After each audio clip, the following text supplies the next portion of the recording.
Your mechanic video of the day is don't go firing the parts cannon prematurely. Check out what we found. First off, no fuel pressure. Guy stalled out. Road, dead in the water. Gets it towed over. Do a quick scan. We got fuel system, circuit, fuel pump code. Could be wiring, relay, fuse, or the fuel pump itself. He had a buddy check it out first, and he's like, I think you need a fuel pump, bro. First thing I do, no fuel pressure. I want to make sure our fuses are good. You should have a fuel pump fuse. Make sure it's got power running to it. Next thing I do is lift it up. Then I find the fuel. I lost my train of thought. Look at my hair. Woo. Anyways, then we find the wiring harness to the fuel pump. We want to undo the pigtail and check for power and ground. Didn't even have to get that far, buddy. Use the old tow strap to pull it in with my truck. We get up here and I look for a wiring harness coming off the fuel tank. We got one here, but if we open it up, it's only 2 wires. So we know it's not going to the fuel pump. We should have more wires than that for the fuel level. The old gauge thingamajigger. Now, if we come around this way, we see a wire going up by the fuel lines. Well, these are evap lines, whatever, sue me.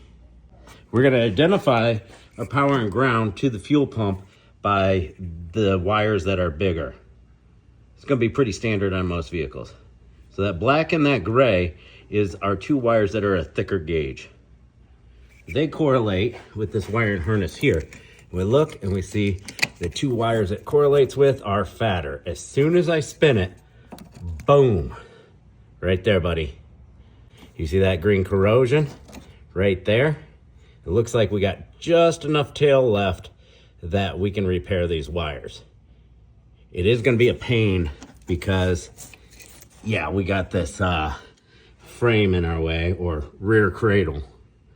We might be able to disconnect some other stuff and get that wiring harness pulled over here or here somewhere so we can actually work.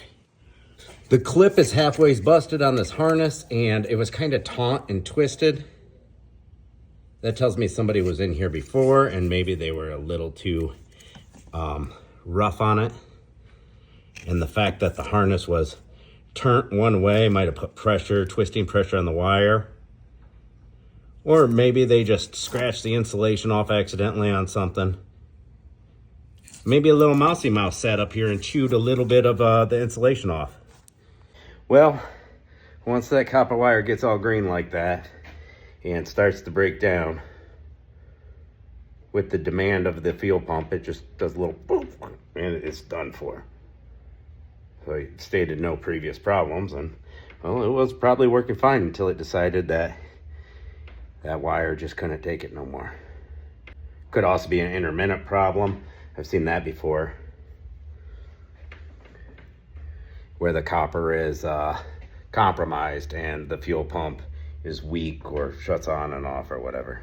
But yeah, don't fire the parts cannon, do your diag first. This guy, maybe he would have decided to tackle it himself, do the fuel pump and find out, well, it's still not working. And that happens a lot. It's okay. Most of the time, it is gonna be the fuel pump, but not this time.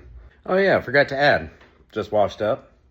After your visual inspection of the wiring, as far as you can see without dropping the tank, if everything looks normal, unlike this one, you're gonna wanna take at least a multimeter and make sure you're getting approximately 12 volts at those 2 wires. And depending on the vehicle and the scanner you have, you can activate the fuel pump, you can jump the fuel pump relay, you can have somebody inside the vehicle turning the key to the on position, off, on, off, and see if it jumps up and down. There's many ways to skin a cat. That almost, like what, 99% of the time will work for you. I have ran into a compromised wire where it was sending voltage, but couldn't pump the amps through. But most of the time that's gonna work for you if you're getting 12 volts there. If you're not getting 12 volts there, you got a problem up to the key switch somewhere, all the way through the system that you gotta track down and find. If you're getting 12 volts there and your fuel pump isn't kicking on, triple check your connector, and you can even send power and ground up that wiring harness straight to the fuel pump. See if that pump kicks on and go from there. For real this time. See ya.